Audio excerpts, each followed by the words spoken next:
Hello everybody and welcome to the life of a board gamer. My name is Daniel and today we are going to talk about Ragusa. It is a game by Capstone Games and Braincrack Games about 15th century city and some ships and providing some goods and whatnot. This city is today known as Dubrovnik, but if you watched Game of Thrones, then you probably know him as King's Landing, if I'm not mistaken.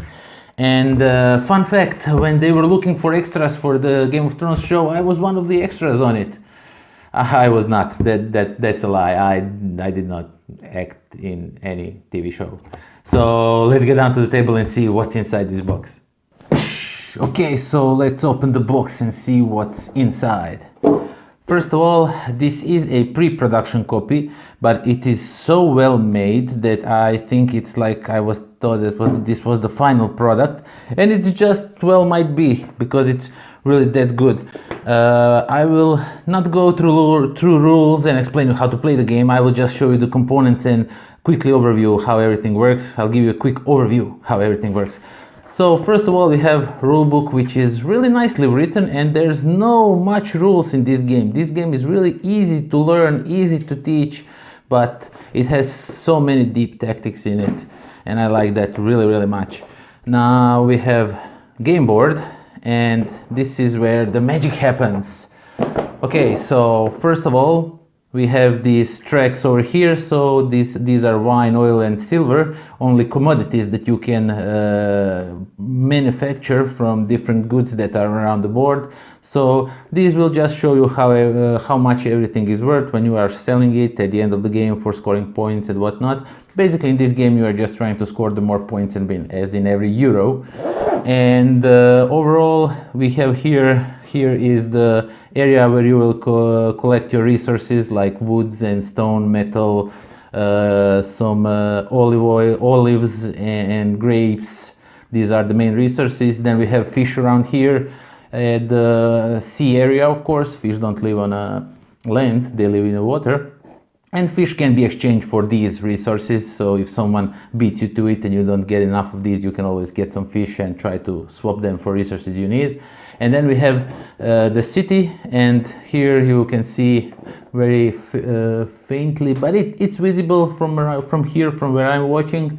So here you will build walls, and you will see walls in a minute. I'll show you the miniatures and all that. You will build walls, and you will build those towers and houses around the city. And the beauty of this is when you build a house in your city, you will do all the actions that house connects to. And if someone, for example, I have one house over here, someone puts a house on an architect, then they do architect action, then we go in a clockwise order. Everyone who has a house around architect gets to do that action. So you get to do a lot of actions through the game. And it's not just when you first put it, it gets to reactivate few more times, and it's really neat mechanic in this game, which I really liked so much. And overall, this is the game board. This is where you will be playing, and you will be playing with these things over here. So let me quickly show you. Now, as I already told you, these are pre-production copies, so the colors are probably not final. They will maybe change, maybe not, I don't know. But overall, you get these towers in 5 different colors. So these are like 3D printed, if I'm not mistaken. And then you have houses. So you have these little houses. And as I told you, you will be, like for example, you can put a house on this spot over here. And then you get to put this one on top of it. And then there will be walls around here. And they will look like this. It's really cool at the end of the game how everything looks. So you get a bunch of these in different colors. These are the main mechanic of the play, these houses. And then you get some glass beads over here, and we have walls and whatnot. So these are just the score markers. And then you have these walls that you will build around, and these glass beads will represent how many of commodities and everything else you have. So let's continue. We have these. These are the main part of the game. So you get 5 because this game goes up to 5 players. And what is this? Basically, you will get a bunch of these cards in your color. Let's take blue because we are just doing an example. And if, for example, you have access to wood, you will pick this wood card and you will denote how many goods you have. It can be 1, 2, 3, 4, it goes up to 8, but rarely someone gets 8 connection to 8 woods, unless it's for the victory points or something. And overall, when you need wood to build a house, you just show that you have 3 woods and you build a house. You don't spend these, you don't put them on 2 or 1 or maybe lose them or whatnot, except for the fish. The fish you change for other items, but overall you will denote how much of each resource you have. And then these commodities, when you are producing silver from metal, and when you are producing olive oil from olives, and from grapes you will produce wine. And you will denote how much of these you have with these glass beads.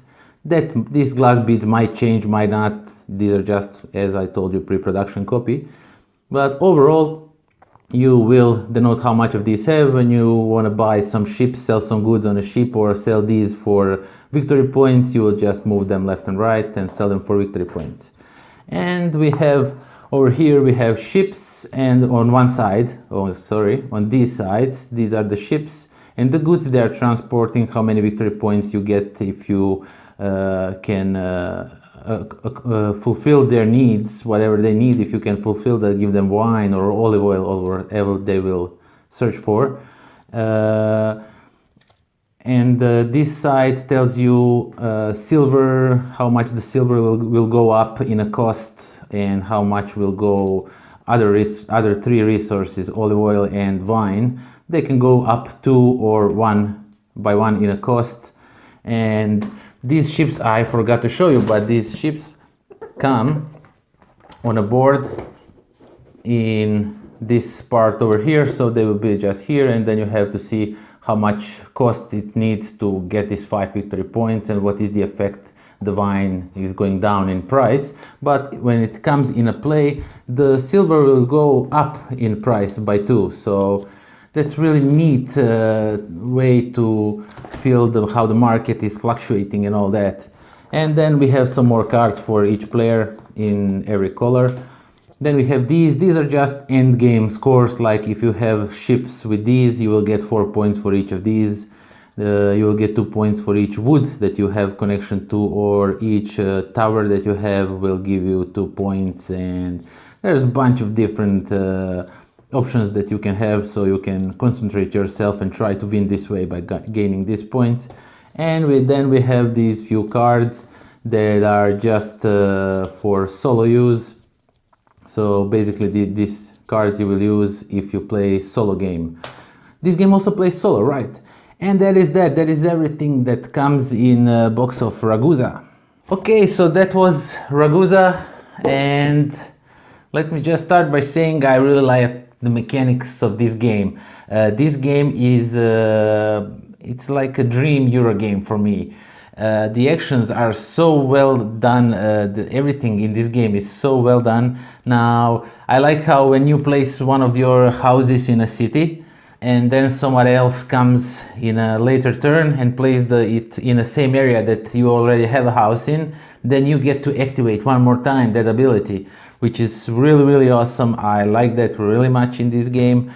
It's like very interesting mechanic, and the mechanic where you don't spend your resources. You always have them available to you. If something costs you 3 wood, if you have 3 wood, you will always have 3 wood. If you have 4, 5, 6 wood, stone, whatever you need, you'll always have that. And I really like that as a mechanic, and everything, how the game looks when you play it, how the walls are created, and those sentry towers or whatever they are, those towers, that everything comes so nice at the end. You are like so pleased when you see the final board and everything. There's so many ways to score. Do you want to go strictly and hunt those ships, and I mean hunt, if you want to not hunt, sell to the ships and gain points that way, or you want to build the biggest wall, because when you build the most continuous wall with the houses and towers in it, you can like score bajillion points, and others have to stop you. When they see you are doing that, they really have to stop you, or else you will like